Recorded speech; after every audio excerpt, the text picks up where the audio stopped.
cher Ibrahim. Quel conseil donneriez-vous aux jeunes couples pour construire une base solide dès le début du mariage? Voilà. Quel conseil Ouais. pour construire une base solide? La base solide dans le mariage, c'est de connaître les droits et les devoirs de chacun l'un envers l'autre. Et comment on se marie, comment on divorce, et comment c'est quoi la charge que le mari doit donner à ses épouses, à son épouse, à ses enfants. Donc c'est la base solide, c'est d'apprendre la religion et de poser son mariage Dans ce cadre. un cadre religieux, c'est-à-dire dans un cadre qui est régi par la loi de l'islam et pas par les passions. Il n'y a pas une base plus solide que la base de la religion. Donc ça veut dire quoi? Avant de te marier, apprends avant de te marier les lois du mariage. Si t'as pas appris, ne te marie pas. Si t'as pas appris, c'est même haram que tu te maries. C'est pour ça qu'il faut faire cette playlist de vidéos, parce qu'on est Oui, plein. bah c'est pas qu'on a raconté l'histoire de la femme compagnon Oui, qui, avant de se marier, des hommes l'a demandé en mariage. Son père voulait la marier. ouais. Et elle a demandé au prophète alayhi salam qu'est-ce qui incombe à la femme, etc. Et bien sûr, il y a des choses qui incombent à l'homme, mais là, l'histoire avec la femme. Tellement la crainte de ne pas être à la hauteur, elle a dit bah, je décide de ne pas me marier. Il y a des hommes aussi pareil. Ça ne veut pas dire que c'est insurmontable, mais ça veut dire qu'avant de te marier, renseigne-toi. Sinon tu vas. C'est comme si quelqu'un n'a pas pris le code de la route et dit mais moi je suis jeune, j'ai le désir de conduire, la vitesse, les cheveux au vent, il faut absolument que je conduise une voiture. On va pas dire ah bah comme t'es jeune, t'as une excuse, vas-y prends une voiture même si tu sais pas conduire et va sur l'autoroute, tu roules à fond. Le mariage c'est pareil. C'est pas parce que t'es jeune, t'as envie de vivre ta vie à fond, donc tu vas y aller sans apprendre. Non, apprends et après tu fais. Comme pour la voiture. Est-ce que lui va éviter un accident s'il prend la route sans savoir conduire une voiture? C'est obligé qu'il va se prendre un accident. Bah, le mariage c'est pareil. S'il se lance dans le mariage juste mais je suis amoureux, je suis jeune, j'ai envie de me préserver, mais j'apprends pas et je rentre dans le mariage, ça va être la catastrophe. Déjà, tu n'es même pas sûr est-ce que ton mariage sera valable. Tu vas forcément être injuste ou elle va être injuste, etc. si vous êtes ignorant, etc. Et Dieu il a dit Qu anfusakum wa ahlikum nara. Préservez-vous ainsi que vos familles du feu de l'enfer. Ça veut dire en apprenant la religion. Donc c'est ça la base solide du mariage. Ok. Question suivante. Quelle est la position de l'islam sur les violences conjugales, notamment psychologiques? Bah, c'est haram. D'accord. Que ce soit conjugal ou pas conjugal. Dans le Coran, Dieu à plusieurs reprises il a dit de ne pas être injuste. Warashiruhunna bil ma'ruf. Et comportez-vous en bien envers vos épouses. Et il a dit Fa in kalirtumuhunna farasa an takrahu shay'an wa yaj'al Allah fihi khayran kathira. Ça veut dire et comportez-vous en bien. Regarde, Dieu il nous connaît mieux que nous-mêmes, l'être humain et la femme. Et il a dit comportez-vous en bien envers vos épouses. Et il a dit et si vous détestez quelque chose en elles, ou si vous détestez vos épouses, et ben c'est possible que Dieu il fasse que dans ce que vous détestez, il y aura beaucoup de bien. Et donc en islam, ta femme c'est aussi ta sœur en islam, que ce soit avec un enfant, une femme, un homme, ce que tu veux, même les animaux, nuire injustement à une créature de Allah c'est haram. Même ton chat, même voilà. Donc tes enfants et à forte raison ton épouse. Donc la femme qui a son mari injustement c'est haram et l'homme aussi. Donc tout ce qui est pression psychologique, parce que c'est dans le Coran il y a énormément d'exemples. Dans le Coran Dieu il a dit par exemple si vous divorcez votre femme, c'est pas tu l'empêches qu'elle se marie avec un autre homme. Dans le Coran Dieu il a dit Subhana, bon ça on pourra le voir dans notre cours, je vous citerai les ayats Inch'Allah, soit Al-Nisa, soit Al-Baqarah, il y a beaucoup d'ayats à ce sujet là. Parce qu'il y a beaucoup de choses qu'ils faisaient chez les Arabes de la Jahiliya qui sont haram. Par exemple, qu'est-ce qu'ils faisaient certains? Il divorce sa femme, il attend qu'elle arrive à la fin de sa période d'attente post-maritale, de viduité, avant qu'il y ait une période à observer après le divorce pour qu'elle puisse se marier avec un autre homme. Il attend la fin et avant que la période se termine et qu'elle puisse se marier, il la reprend en mariage. Pas parce qu'il la reveut en mariage, juste pour lui rallonger encore sa période d'attente post-maritale. Ça c'est nuisance psychologique. Ça c'est nuisance psychologique. Par exemple, de ne pas prendre la dot. Dans combien d'ayats Dieu il a dit vous n'avez pas le droit de prendre justement la dot de vos épouses.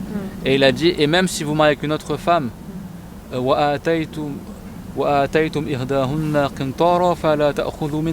même si tu maries parce que tu n'aimes plus la première, tu maries avec une nouvelle femme, une autre femme, par exemple tu divorces la première, elle avait déjà une dot que tu as donnée. Et tu te maries avec une autre femme et là elle avait un quintal de dot. Tu vas pas dire, ah, mais attends, moi j'ai déjà donné une dot pour une première, là je change d'épouse, j'en prends une autre, je vais pas lui donner toute la dot. Elle a dit non, tu prends rien de sa dot. Parce que chaque femme a droit à sa dot. Ça c'est un sujet, la dot aussi, qu'on peut en redétailler. Et bien sûr que c'est haram. Et la femme, si elle subit une nuisance trop forte, elle a le droit de se plaindre au juge et de demander le divorce. C'est ça que Au point que même chez les malikites, si une femme, son mari ne fait jamais le rapport intime avec elle, la femme elle a aussi des désirs comme l'homme. Justement. Au point que ça la nuit, c'est-à-dire qu'elle elle craint de tomber dans le haram, la fornication, et son homme, mari, il fait rien d'elle. Chez les malikites, elle a le droit d'aller voir le juge et de demander le divorce pour ça. Parce que c'est une nuisance. Également, si le mari ne donne pas la charge, si... Bon, il y a une question sur le... Oui, justement. Mais bien sûr que c'est haram en islam de nuire à la femme. Et la femme, c'est pareil pour l'homme aussi. Ça, voilà, ça, la femme, c'est pas parce qu'elle est mariée, la femme, qu'elle est prévenue de son mari, et quoi qu'il fasse, elle ne pourra jamais se plaindre, n'aura jamais de solution, elle sera obligée de rester avec lui toute sa vie, etc. Non, il y a des cas de figure où la femme peut demander le divorce, ou alors, mais c'est dans le Coran ça, que si la personne, elle n'aime plus son mari ou elle craint du péché, et ben ils font ce qu'on appelle le rouleur. C'est-à-dire qu'elle a le droit, si elle veut, elle rend la dot au mari par exemple, ou elle donne une somme d'argent ou autre, et elle demande au mari qu'il la divorce. Il y a juste une histoire comme ça. Il y avait une femme qui était mariée à un compagnon qu'on appelait Thabit ibn Qais. Thabit ibn Qais, c'était un homme qui dans la religion il était bien, mais physiquement il était très laid. Bon, elle était mariée avec lui. Tellement elle était laid, elle a dit si j'avais pas eu l'islam, je l'aurais craché à la figure. Ça arrive à un point où elle le détestait. Je m'attendais pas.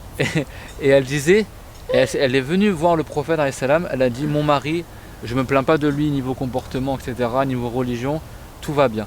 Elle m'a dit walakinni akrahul kufra fil islam, mais je déteste la mécréance dans l'islam. Ça veut dire j'ai pas envie d'avoir un comportement de femme mécréante alors que je suis musulmane. C'est-à-dire je crains que tellement je déteste mon mari physiquement que ça me pousse à faire un péché envers lui, de le nuire, etc. Donc elle s'est plainte au prophète alayhi salam. Et le prophète, il l'a convoqué, Thabit ibn Qais, il lui a dit qu'est-ce que tu avais donné comme dot à ton épouse? Il a dit j'avais donné un jardin. Il a dit est-ce que tu acceptes qu'elle te rende le jardin que tu as donné comme dot et tu la divorces? Il a dit fa iqbalil hadiqa wa talliqa tatliqa. Ça veut dire accepte le jardin et divorce-la une fois. Parce que là, tellement lui il aimait sa femme, il l'aimait. Mais tellement que elle, ça la nuisait, que ça arrivait à un stade où elle, en fait, par compassion envers son mari, elle avait peur que ça la pousse à tomber dans le haram, de nuire à son mari, et du coup elle a fait ce qu'on appelle le khulur. Et il y a une ayah qui a été le khulur. On n'a pas vu tout à l'heure que la femme et l'homme sont comme un habit l'un pour l'autre. Khulur, c'est du verbe khalara en arabe que dire enlever. C'est comme si tu enlèves. En fait, la femme, si elle craint de tomber dans le haram parce qu'elle aime plus son mari, elle le désire plus, il a un mauvais comportement envers elle, ou lui aussi il aime plus sa femme, et ils s'entendent plus entre eux, ils se disputent tout le temps, ou alors elle a peur de tomber dans le haram, ou il a peur de tomber dans le haram parce qu'elle a un mauvais comportement, il a peur, je sais pas moi, d'être injuste envers elle. Dans ce cas-là, elle, si elle veut plus être avec son mari, elle peut proposer à son mari qu'il la divorce, et pour l'encourager à divorcer, en fait c'est comme si elle rachète sa liberté, elle lui propose une somme d'argent, soit sa dot, soit autre que la dot, ils se mettent d'accord dessus, et le mari la divorce sur le champ. Il n'y a pas de... Mais ça, c'est vraiment un truc que Il y a plein de cas comme ça, c'est dans le Coran. Pour moi, je pensais que la violence psychologique, c'était un truc... Il y a beaucoup de sœurs, justement, qui m'ont envoyé des messages, pas qu'aujourd'hui, depuis des années, parce que bon, j'ai été victime de violence psychologique moi-même, et beaucoup se posent la question, comment on fait pour sortir d'une relation comme ça? Est-ce que c'est possible? Quand c'est toxique, etc. Les savants, ils disent... Les gens, ils perdent la tête. Ils disent, dans ce cas-là, c'est pas des conseils qui demandent le divorce. Et le khulur, et pour encourager le mari... elle donne une somme d'argent, c'est dans le Coran ça. Et donc la première fois qu'il y a eu le khulur, c'était pour l'histoire de Thabit ibn Qais. Il y a plein d'histoires comme ça, et dans le Coran il y a énormément de lois. Mais par exemple, parmi les choses qu'ils faisaient, certains, qu'est-ce qu'ils faisaient? Ils récoltaient des orphelines. Si elle était belle, ils l'enfermaient chez elle jusqu'à qu'elle soit... Je parle de la Jahiliya, les gens non musulmans, les arabes à l'époque. Ils l'enfermaient chez elle. Il attendait qu'elle soit grande et après il se mariait avec elle. Si elle n'était pas belle, il la gardait chez elle, il l'empêchait qu'elle se marie jusqu'à sa mort et après il reprenait son héritage. Que des trucs comme ça, il y a des trucs, c'est des nuisances psychologiques aussi. Oui, bien sûr. Et en islam, il y a une règle qui est simple.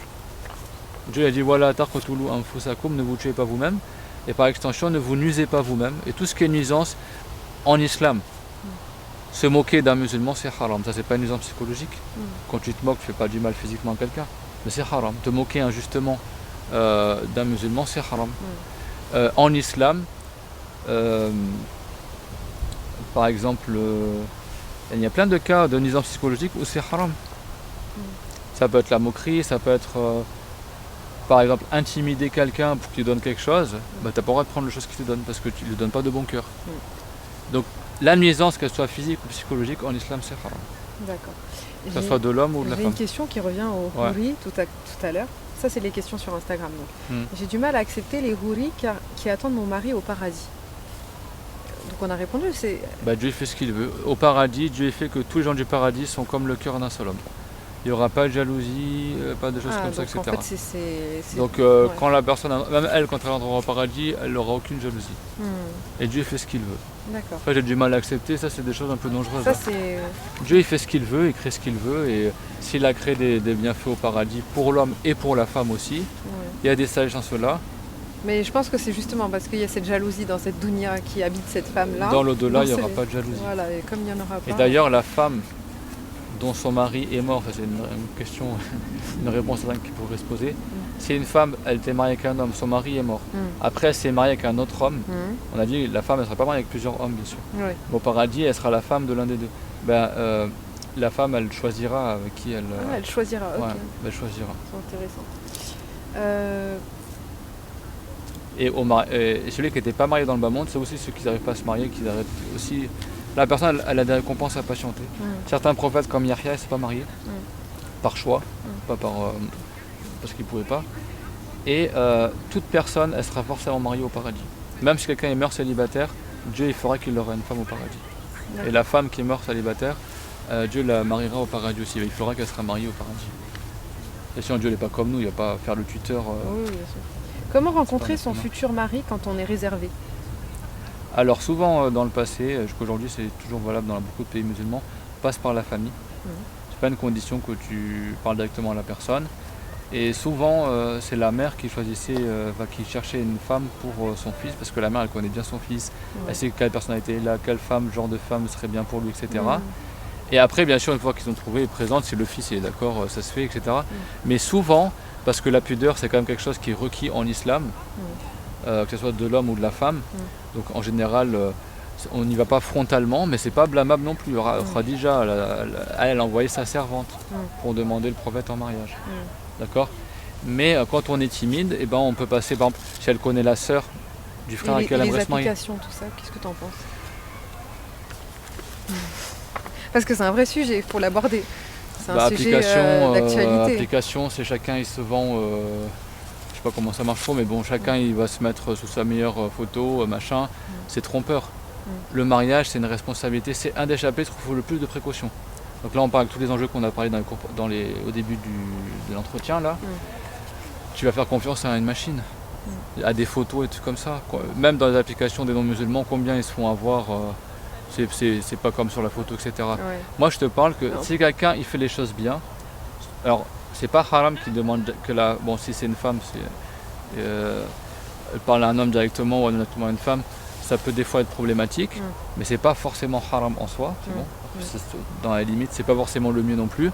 Donc ce qui est très en usage depuis des siècles chez les musulmans, c'est de passer par la famille.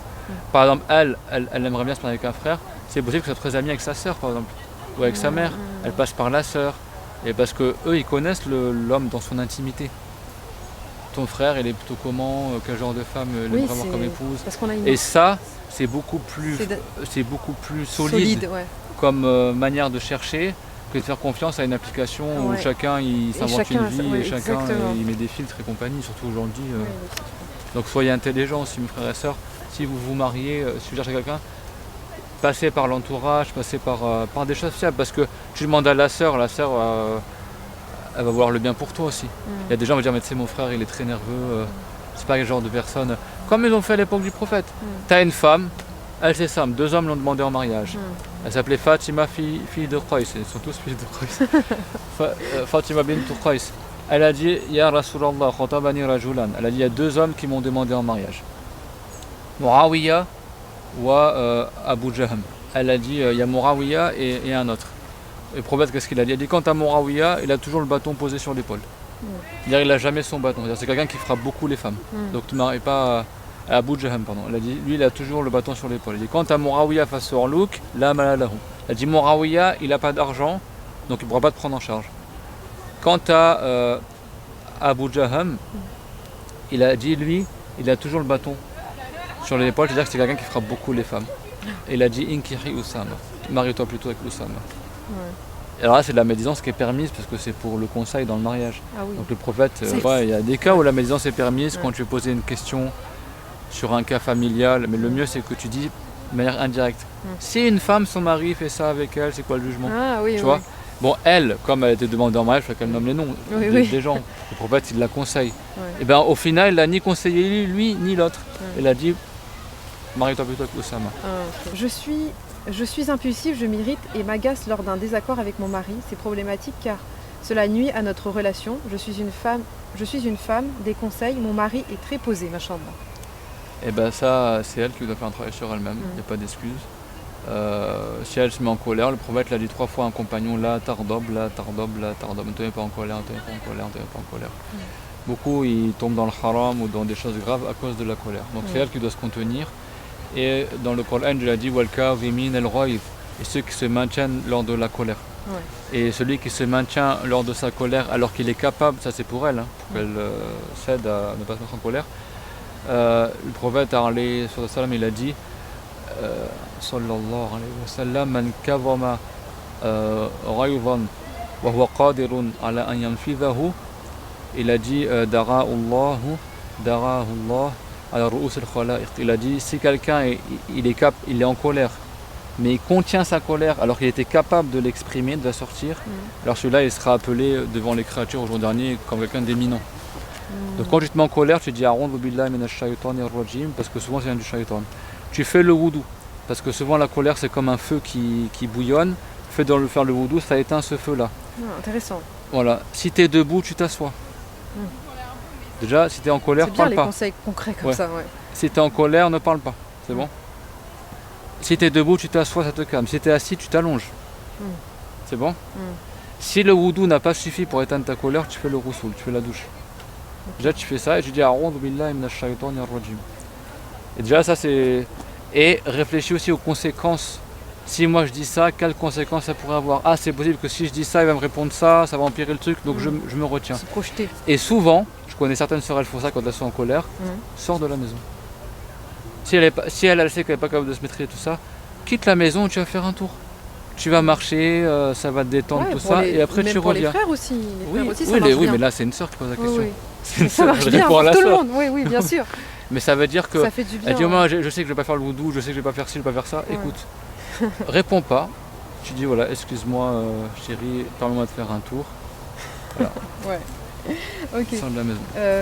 Peut-être une dernière question. Pour elle, Mais ça, c'est le problème, il est chez elle, elle est pas. Bien sûr, c'est elle qui doit faire un effort sur elle. Mais elle-même, elle reconnaît que ça vient d'elle. C'est bien qu'elle le reconnaisse. Mais c'est bien, c'est exactement, je pense qu'elle cherchait, c'est des conseils concrets, comment gérer sur le coup. Voilà, ma sœur. On est submergé. Ça s'appelle comment la sœur? Ma sœur, voilà, ça, tu fais ça. Et mon frère aussi, c'est pareil. Parce que le prophète l'a mis en garde contre une chose, une petite utilité. Il a dit que beaucoup de femmes iront en enfer.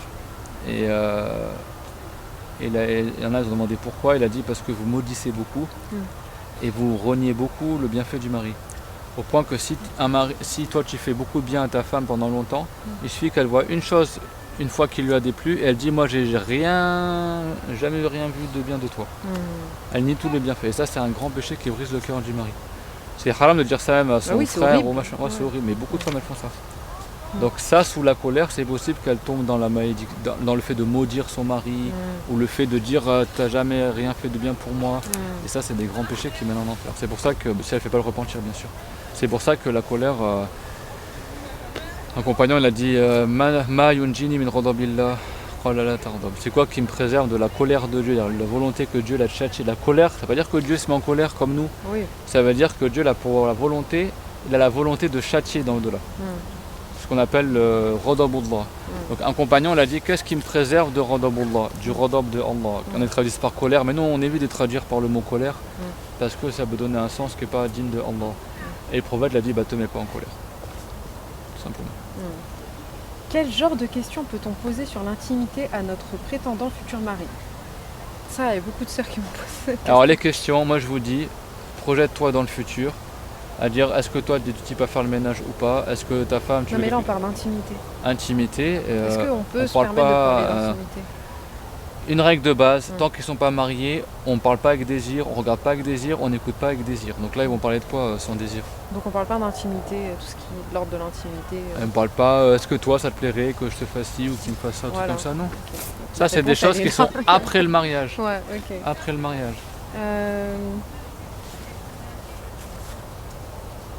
Bah après si quelqu'un il dit par exemple moi je suis quelqu'un qui n'a pas de désir du tout, même si je suis marié, compte pas sur moi. Bah, je pense que c'est plutôt ça, savoir. Ou alors s'ils moi sont je suis même, quelqu'un, j'ai vraiment voilà, beaucoup de désir. Je suis Pour être sûr d'être sur la même si je longueur suis d'onde, marié, ouais. voilà, ou la femme elle dit bon moi si je suis marié, voilà, faut que mon homme il soit quand même souvent là, etc.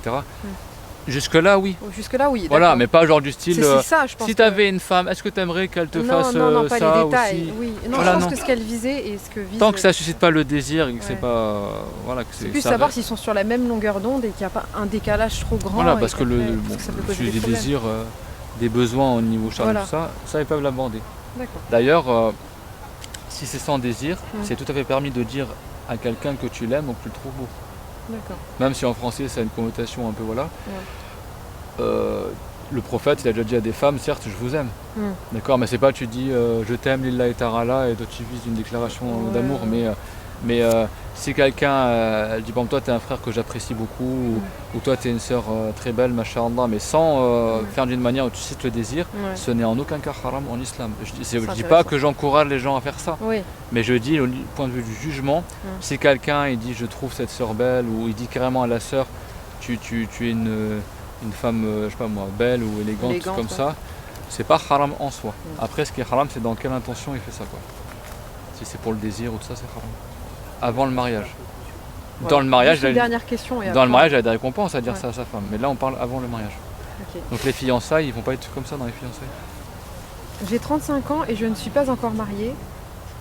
Bon, elle écrit en anglais, mais en gros, elle dit comment me mettre sur le marché d'une façon halal. Sur le marché, Elle dit ça en anglais. c'est pas une question de marché après Parce qu'elle a 35 ans. Bon, elle souligne le fait qu'elle est. Moi je vous dis, si vous voulez des maris vertueux, souvent tu les trouves dans des endroits où il y a des cours de religion, où les sœurs, souvent les trouvent. Allez, les gens en général, ils reflètent l'environnement dans lequel ils sont, ou plutôt l'environnement dans lequel se trouvent les reflète. Donc si une femme elle veut trouver un mari qui prie, etc., elle va pas trouver dans une boîte de nuit. Si quelqu'un il veut une femme vertueuse, il va pas la rencontrer. Donc à travers les familles, ça revient à la même question de tout à l'heure. Et toi, de par ton expérience de chair, tu as vu beaucoup de rencontres comme ça qui se sont fait. Énormément de gens se sont mariés sans vouloir trouver un conjoint, une conjointe, mais via des conférences ou des cours de religion, parce que lui voulait apprendre, elle voulait apprendre, et du coup, la sœur lui a plu, et puis il a vu qu'elle était motivée, et puis dans les cours tu vois comment les gens ils apprennent et comment ils répondent, etc. Beaucoup ont rencontré leur femme comme ça, ou dans des occasions heureuses. Des fois dans les mariages, des gens se rencontrent aussi. Mais les occasions de bien quoi. C'est vrai que Mais après, voilà. Ça paraît logique en fait. Ça paraît logique, mais ceux qui interdisent aujourd'hui soi-disant la mixité et qui vous disent que les hommes ne voient aucune femme et les femmes ne voient aucun homme, comment ils vont se marier? Ouais. À l'époque du prophète, les compagnons, quand ils faisaient le hajj, ils étaient ensemble. À l'époque du prophète, tu avais des compagnons qui des fois rendaient visite aux épouses du prophète et qui parlaient, mais pas dans l'intimité, mais des fois derrière un rideau comme ça, et dans la rue, dans le marché, etc. Les compagnons et les compagnonnes, entre guillemets, se côtoyaient dans la limite du respect et dans les règles de la l'islam. dans la règle de l'islam. Et donc beaucoup se sont rencontrés comme ça. Et souvent, c'est souvent les parents aussi qui disaient moi je trouve que ce jeune homme-là, il ferait un bon mari pour ma femme, pour ma fille. Du coup, elle va parler à la famille de l'homme, ou elle parle à l'homme directement, ou l'homme vice-versa. Il faut que votre fille, etc., par le biais des familles. C'est pas un marché. Déjà, si tu conçois le mariage comme un marché, c'est-à-dire que tu parles de consommation. C'est surtout dans le monde occidental qu'on voit le monde. Oui, comme mais ça veut dire quoi? C'est-à-dire que tu ne recherches pas un mariage, tu recherches une consommation. Ça veut dire qu'on revient dans le sujet du charnel, que en fait c'est juste un truc temporaire, c'est juste si. Non. Je dis pas que ça peut pas marcher comme ça. Il y en a, ils rencontrent des gens sur Facebook, tout ça. Mais si tu conçois que le mariage c'est comme un marché, Donc déjà, il faudra peut-être revoir Non, mais un je peu pense qu'elle dit marcher, les notions. elle voulait dire, voilà. Après 35 ans, Khadija elle avait 40 ans quand elle s'est mariée avec le prophète, salam. Il a attendu des années avant de se marier après sa mort. C'est-à-dire tu peux avoir une histoire d'amour, une vraie histoire d'amour, l'amour lillah, c'est-à-dire l'amour que tu veux le bien pour ton frère de sœur musulmane, même en étant âgé. Donc c'est pas une histoire d'âge. C'est une note d'espoir pour la fin, pour toutes nos Voilà. Et sœurs. même si vous ne vous mariez pas, au paradis, tout le monde sera marié. Il y a Voilà. beaucoup de choses à dire dans le mariage, mais j'espère qu'on a élucidé certaines problématiques. Je pense que oui, quand même, pas mal de sujets ont été abordés. Inch'Allah, on essaiera de, vous le direz de toute façon en barre de commentaires, si ça vous intéresse, on pourrait refaire des formats comme ça, questions-réponses. À moi, Pas forcément que sur le sujet du mariage d'ailleurs. Ouais. Mais je pense que c'est un format sympa. On récupère des questions et Inch'Allah, on répond face cam comme ça. Voilà, moi ça faisait un moment que je voulais faire ça en plus. Donc je suis très heureux d'avoir eu l'occasion de le faire. Et j'espère que tout le monde profite, Inch'Allah. Il y a tellement de choses à dire dans la religion que. Mais nous on essaie de faire le possible pour. Sachant qu'à la base on n'apprend pas la religion en regardant des vidéos. C'est en prenant des cours avec un enseignant, etc. Et ça c'est très important de le dire. Le mariage, c'est des chapitres qui sont énormes dans les livres de religion et normalement il faut demander à un cher qui te donne le cours, etc. Mais aujourd'hui, où est-ce qu'ils sont les chers? On les voit plus beaucoup. Donc, Inch'Allah, on essaiera de faire le maximum pour vous donner un maximum d'utilité dans les vidéos. Mais je sais qu'à la base, c'est pas comme ça qu'on apprend la religion, simplement à travers des vidéos ou des questions-réponses. Mais c'est une aide, Inch'Allah. Ouais, ça met sur cette voie en tout cas. Voilà. Bon, il y a le vent qui se lève. Je crois qu'on va s'arrêter là. Merci à tous d'avoir regardé cette vidéo. Et puis, on se retrouve très prochainement, Inch'Allah, avec Cher Ibrahim. Merci à toi. Merci à toi d'avoir participé. Merci à toi, merci à toute l'équipe. Salam alaikum. Assalamu alaikum wa rahmatullahi wa barakatuh wa jazakumullah.